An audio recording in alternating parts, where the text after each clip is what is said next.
Olá, meus amigos. Vou relatar o que aconteceu comigo para alertá-los. Eu achava que a minha vida estava no controle.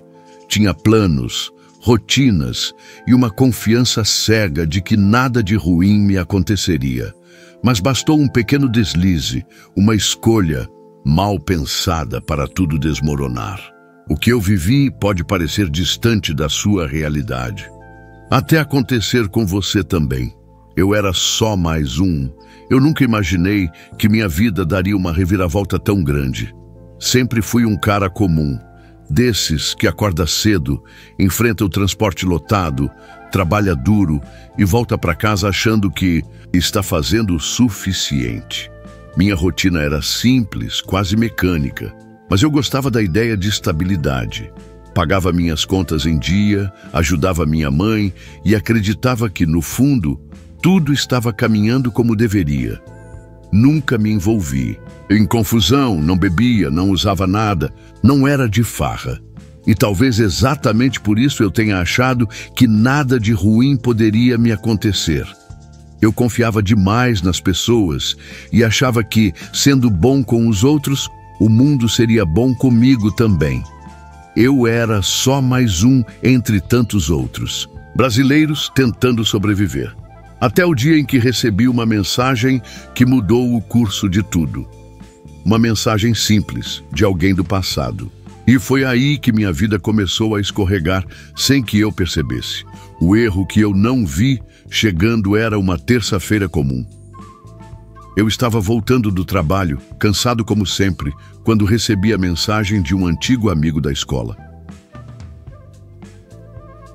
Ele dizia que estava morando na cidade, trabalhando com negócios digitais, ganhando bem e querendo me incluir num projeto. A proposta parecia boa demais para ser verdade, mas eu estava cansado daquela vida apertada e meu aluguel já estava atrasado. Ele me garantiu que era algo legal, rápido, sem riscos. Disse que só precisava de alguém de confiança para usar o nome nos contratos, já que ele estava com o CPF comprometido. Achei estranho, claro, mas ele falava com tanta naturalidade, tanta intimidade, que eu me convenci. Confia em mim, é só assinar. A grana entra na sua conta e a gente divide. E eu assinei. Assinei sem ler direito, sem perguntar, sem imaginar que estava colocando minha vida inteira nas mãos de alguém que eu mal conhecia mais. E naquele exato momento, sem saber, eu estava assinando minha sentença. O peso da confiança quebrada. Poucos dias depois, começaram a chegar ligações estranhas. Gente cobrando valores altíssimos, empresas dizendo que meu nome estava envolvido em contratos falsos, golpes, movimentações suspeitas. Fui até a delegacia tentando entender o que estava acontecendo e ali, sentado em frente a um policial, ouvi a frase que gelou meu sangue. Seu nome está sendo investigado por estelionato. Eu? Criminoso? Era piada, só podia ser. Tentei ligar para o meu amigo, mas ele não atendia mais. Sumiu, bloqueou meu número. E eu fiquei sozinho. Sozinho diante da justiça, diante da desconfiança da minha família, diante de um abismo que eu mesmo cavei.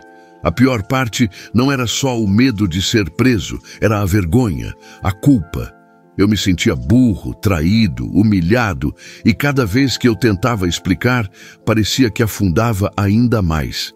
Porque ninguém quer ouvir a verdade quando a mentira é mais fácil de acreditar.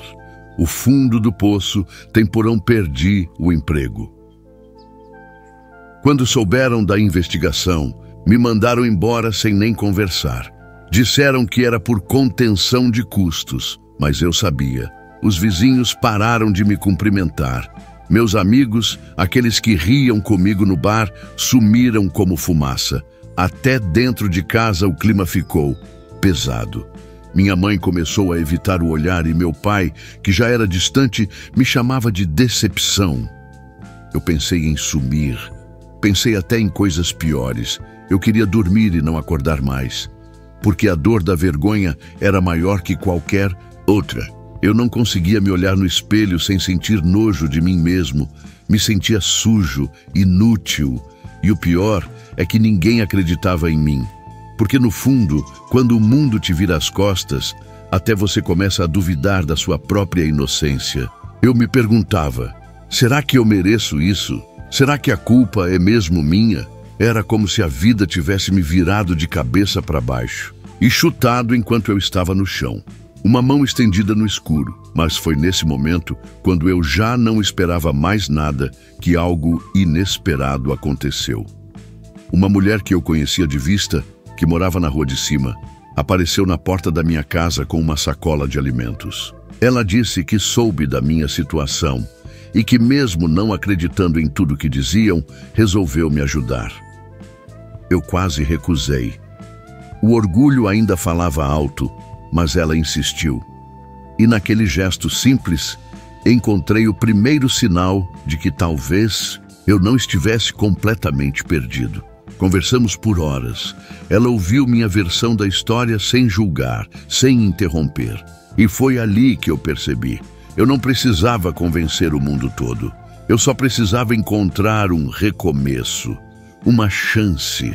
Uma única mão estendida no escuro foi suficiente para eu lembrar que, mesmo na pior fase, ainda existe humanidade. E que, às vezes, ela vem de quem a gente menos espera. Recomeçar é mais difícil do que começar. Eu comecei a procurar trabalho por toda parte. Sem experiência formal em outras áreas e com meu nome manchado, as portas não se abriam. Mas um senhor, que varria calçadas, me ofereceu ajuda. Comecei trabalhando com ele. Acordava cedo, limpava as ruas do bairro, recolhia lixo. Depois, passei a lavar quintais, fazer pequenos reparos, vender doces na porta de escolas. Cada moedinha que eu ganhava era um alívio, não pelo dinheiro em si, mas porque significava que eu ainda era capaz. Cada cliente que me agradecia era uma injeção de esperança. Demorou meses até que as pessoas parassem de me olhar com desconfiança. E mesmo assim, eu continuava lutando. Recomeçar é como reaprender a andar. Você cai várias vezes, mas a cada passo sente que está voltando a ser alguém. Não é fácil, é humilhante, mas é nesse processo que você descobre do que realmente é feito. A verdade sempre aparece. Quando menos se espera, quase um ano depois, recebi uma ligação do advogado público que havia assumido meu caso. Ele me chamou para uma reunião urgente. Quando cheguei, ele me entregou um dossiê com novos documentos, registros de transferências, prints de conversas e até um vídeo de câmera de segurança. Tudo apontava para o verdadeiro culpado, o amigo que me envolveu na fraude. Ele havia feito isso com outras pessoas e finalmente a polícia tinha provas suficientes para incriminá-lo. Meu nome foi limpo, o processo foi arquivado. Mas, naquele momento, eu não senti alegria, senti alívio e tristeza. Porque todo o sofrimento, toda a dor, toda a humilhação, nada disso seria desfeito. A ferida ficou. E mesmo que o tempo cure, a cicatriz permanece. A verdade pode tardar, mas um dia ela aparece. Só que até lá o estrago já foi feito. Se isso aconteceu comigo, hoje eu conto essa história com a voz embargada, mas com a cabeça erguida. Porque eu aprendi da forma mais dolorosa que tudo pode mudar num segundo. Que a vida não dá aviso e que a confiança, quando mal colocada, pode destruir uma existência inteira. Não se iluda achando que isso nunca vai acontecer comigo.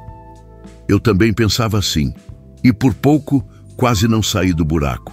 Então, se cuide. Desconfie do fácil demais, do rápido demais, do que parece bom demais. E nunca, jamais entregue sua confiança de olhos fechados. Porque isso que aconteceu comigo pode acontecer com você também.